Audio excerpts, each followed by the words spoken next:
dans une pièce sombre, une femme ligotée hurle pendant qu'elle accouche. Après plusieurs minutes de souffrance, un enfant difforme vient au monde. Après avoir examiné l'enfant, un homme mystérieux tue la mère. Tout a commencé il y a 2 ans, lorsqu'une famille qui traversait le désert a accidentellement découvert une zone militaire connue sous le nom de secteur 16.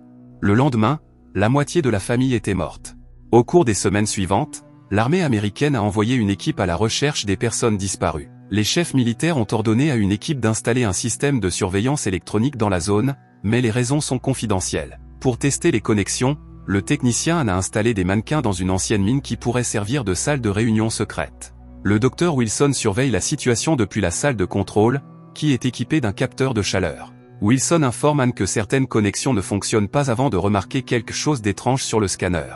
Anne va vérifier le boîtier électrique et découvre que les câbles ont été grillés. Il en conclut que ce sont les rats qui ont fait le coup. Pendant ce temps, le docteur Foster installe son équipement au sommet d'une colline. Il essaie d'appeler Wilson par radio, mais celui-ci ne répond pas. Il essaie alors de contacter Anne, mais celui-ci gît dans la mine, mort, les intestins à l'extérieur. Lorsque Foster se retourne, il est choqué de voir un homme mutant en train de manger un serpent. Foster tente de communiquer, mais le mutant est plus amusé par la fermeture éclair de son sac. Soudain, l'homme se met à grogner un mot étrange. Quelqu'un l'attaque par derrière et le tue. Le colonel Reading entend les cris et part à la recherche de Foster en l'appelant. Soudain, un mutant apparaît derrière lui et le poignarde avec une tige avant de le jeter en bas de la colline. Pendant ce temps, un groupe de soldats est sous le feu nourri de l'ennemi dans une zone de guerre dangereuse. Spité perd accidentellement son casque et retourne le chercher, ignorant les avertissements de ses coéquipiers. Une mine explose près de lui et le projette en l'air.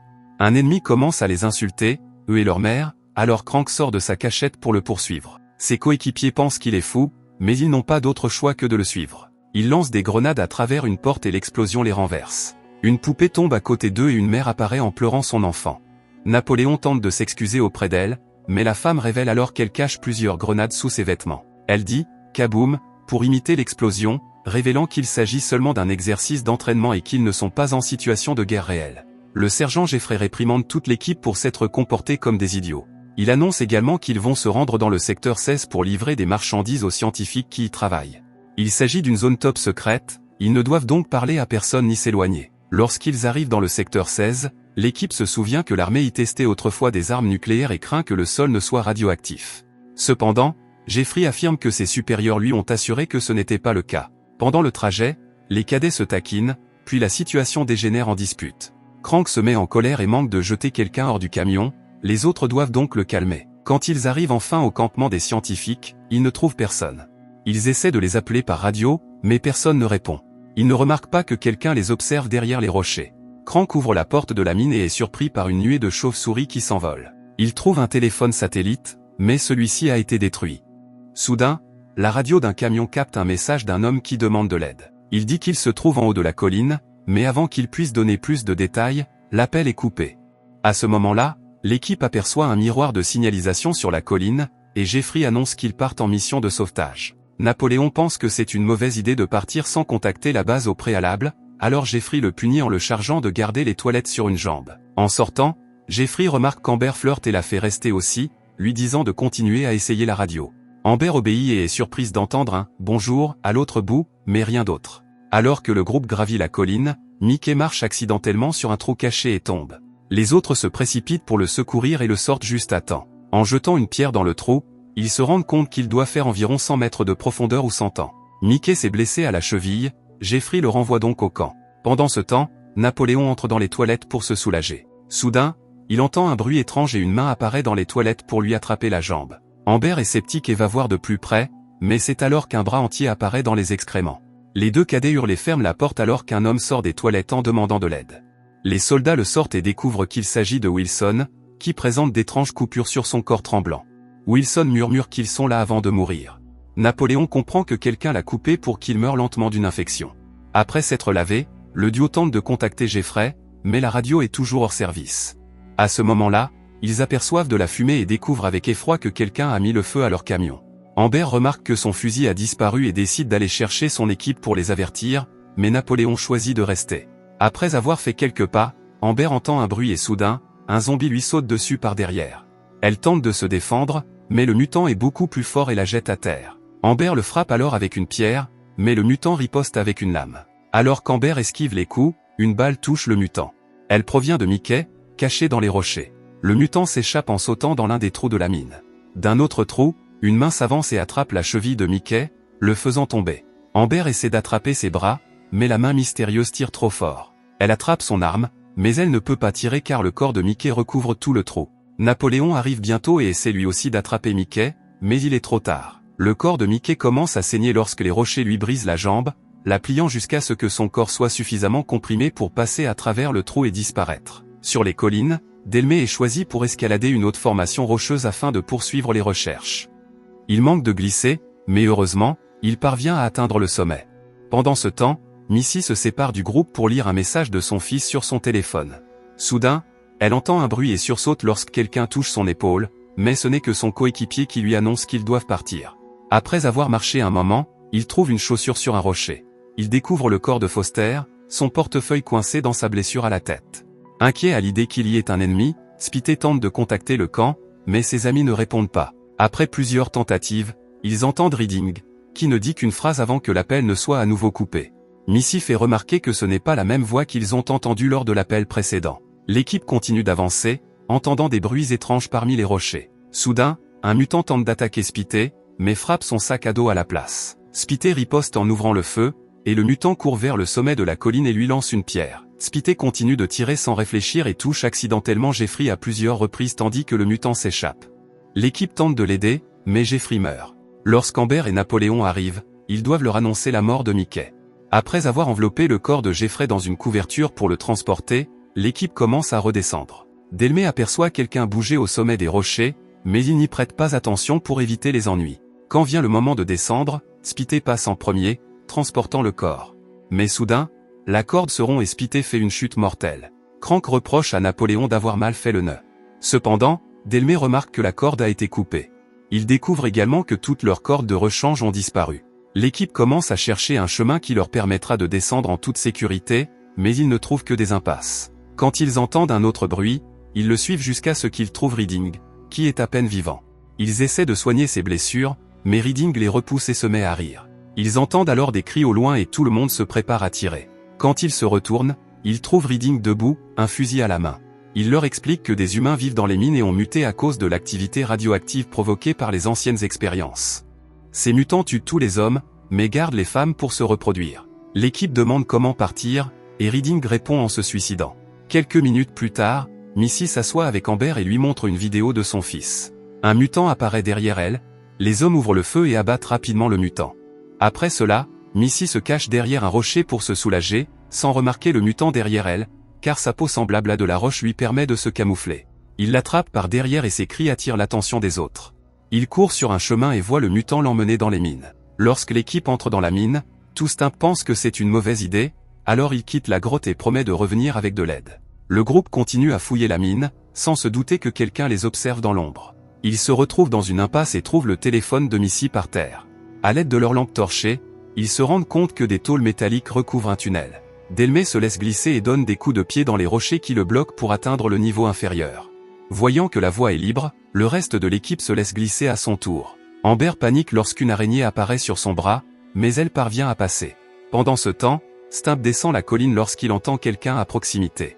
Des rochers commencent à tomber autour de lui alors qu'il continue d'entendre des bruits effrayants. Après les avoir esquivés, Stimp, nerveux, décide de descendre sans corde. À mi-chemin, il trouve un tunnel dans le mur et appelle ses amis, mais personne ne répond.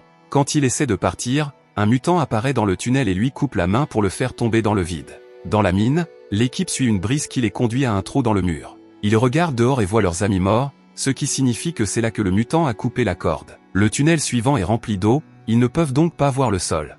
Amber décide de garder une balle dans sa poche au cas où elle aurait besoin de se suicider en cas d'urgence. Elle tombe accidentellement dans un trou et lorsque Napoléon tente de la rattraper, il tombe également au niveau inférieur. L'eau s'écoule à travers la fosse et Crank et Delmé regardent en bas pour s'assurer que leurs amis vont bien. Ils n'ont pas d'autre choix que de continuer à avancer en deux groupes. Le mutant qui retient Missy est là-bas, mais il se cache avant qu'ils ne puissent le voir. Delmé et Crank trouvent leur chemin bloqué par un autre trou. Crank décide de faire un grand saut, mais il parvient à peine à s'agripper de l'autre côté. Alors qu'il commence à glisser, Delmé saute à son tour et réussit à s'agripper. Il aide ensuite Crank à remonter. Dans une pièce remplie d'objets poussiéreux, le mutant lâche Missy et dit qu'il veut que Mama soit jolie. Missy lui crache au visage et le mutant furieux la traite de tous les noms avant de la jeter sur le lit. Elle essaie de se défendre, mais il la frappe. Il goûte son sang et le trouve sucré avant d'introduire sa langue dans sa bouche. Missy lui arrache un morceau de langue et donne un coup de pied dans l'aine du mutant. Elle essaie ensuite de s'enfuir. Malheureusement, un grand mutant apparaît à la porte et la renverse. La première créature s'excuse et l'appelle papa avant que le nouveau mutant ne le frappe aussi. Il s'enfuit alors. Ensuite, le grand mutant annonce qu'il veut un bébé et tente de profiter de Missy. Entendant les cris, Delmé et Crank appellent Missy tout en essayant de trouver le bon chemin. Le big mutant rugit et ferme la porte avant de retourner vers Missy pour profiter d'elle. Pendant ce temps, Napoléon et Amber trouvent le bandeau de Stimp et sa main tombe soudainement près d'eux. Un mutant se faufile et Napoléon ouvre le feu, mais il ne touche pas une seule fois et n'a plus de balles.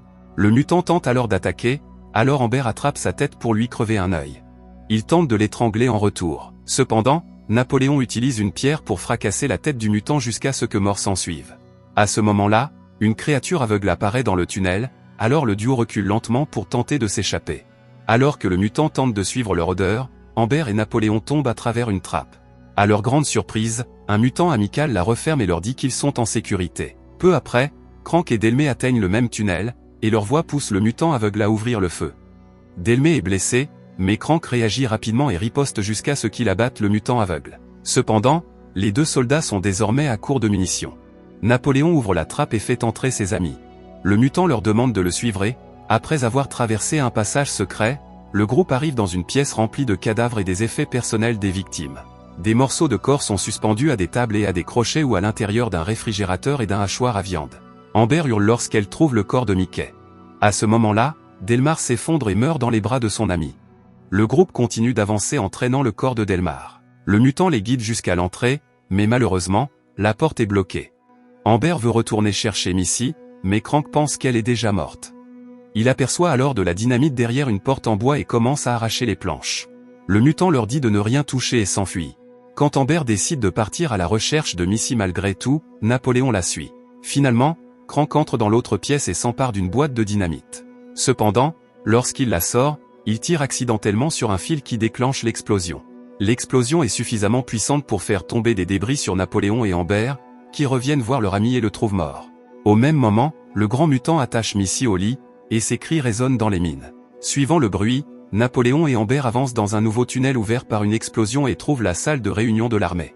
Lorsque Napoléon s'approche de la table, un mutant déguisé en mannequin l'attaque par surprise. Après quelques coups de pied, il saute sur Amber, alors Napoléon le frappe 2 fois avec son couteau. Amber le poignarde ensuite avec son arme jusqu'à ce qu'il rende son dernier souffle. Le duo continue d'avancer et, à travers des planches de bois, ils aperçoivent le grand mutant avec Missy. Amber place le téléphone de Missy dans une autre pièce et lance une vidéo, ce qui incite le mutant à sortir pour voir ce qui se passe. Les soldats se précipitent et détachent Missy, mais avant qu'il puisse s'enfuir, le mutant revient en enfonçant le bois. Il met Napoléon à terre avant d'attraper Missy et de commencer à la frapper violemment contre le sol. Amber se souvient de sa balle supplémentaire et tire sur le mutant dans la tête, mais cela ne lui enlève qu'un petit morceau de cerveau. Le mutant jette à nouveau Napoléon et capture Amber pour l'étrangler. Napoléon attrape une tige métallique et le poignarde pour le maintenir en place pendant qu'Amber enfonce ses doigts dans la blessure au cerveau et appuie jusqu'à ce qu'il s'effondre. Après cela, Missy, furieuse, continue de donner des coups de pied au corps, qui se réveille et attrape sa cheville, la faisant tomber. Il cherche un couteau, mais Napoléon trouve une hache et l'arrête avant d'aider Amber à libérer leur ami. Missy attrape un marteau et frappe le mutant à plusieurs reprises à l'aine, puis Napoléon enfonce son arme dans la bouche du mutant, le tuant enfin. Le trio peut enfin partir. La disparition des soldats n'est jamais expliquée à leur famille et ils sont officiellement portés absents sans permission. Le secteur 16 est toujours secret et quelqu'un le surveille sur un radar. N'oubliez pas de vous abonner et d'activer les notifications pour pouvoir regarder d'autres vidéos comme celle-ci. Merci d'avoir regardé.